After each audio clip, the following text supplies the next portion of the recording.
this is a first problem in your homework. It's exercise 4-16. Your numbers may look a little bit different than mine are, but I believe that they're fairly consistent in the questions that are presented here. So on March 3rd, at least that's my date, I purchased $6,500 of merchandise on account, and the terms were 4% discount if paid within 10 days, or it's due no matter what in 30 days for FOB shipping point. That indicates when the title transfers and when and who pays for the shipping.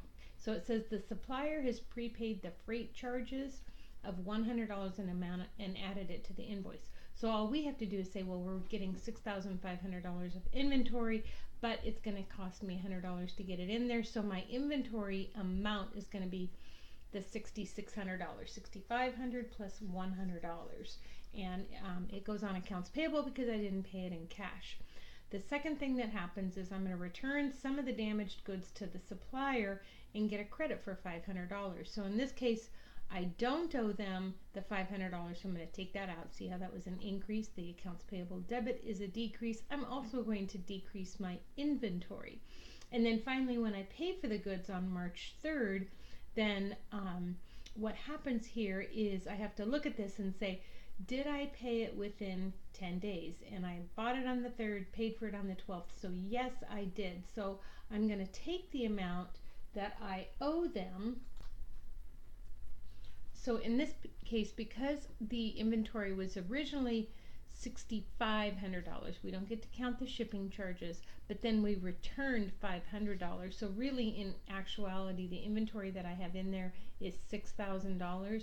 If I pay that within the discount terms of the 10 days, which I'm doing here, is I'm going to get the discount of $240. So the way that I get that is I take my $6,500 that I originally purchased less $500 that I returned times 4%, and I get the $240. So I'm going to decrease my inventory by that $240 because what I'm trying to do is get an actual valuation of my inventory, and since I got a discount on that, my inventory needs to reflect that discount. And because I owed them $6,100, how did I get the $6,100? Well, my initial was $6,600 minus the $500 gives me $6,100. I'm going to take that all out because I don't owe that to them anymore. I'm going to decrease the value of my inventory, and I'm going to pay them $5,860 in cash.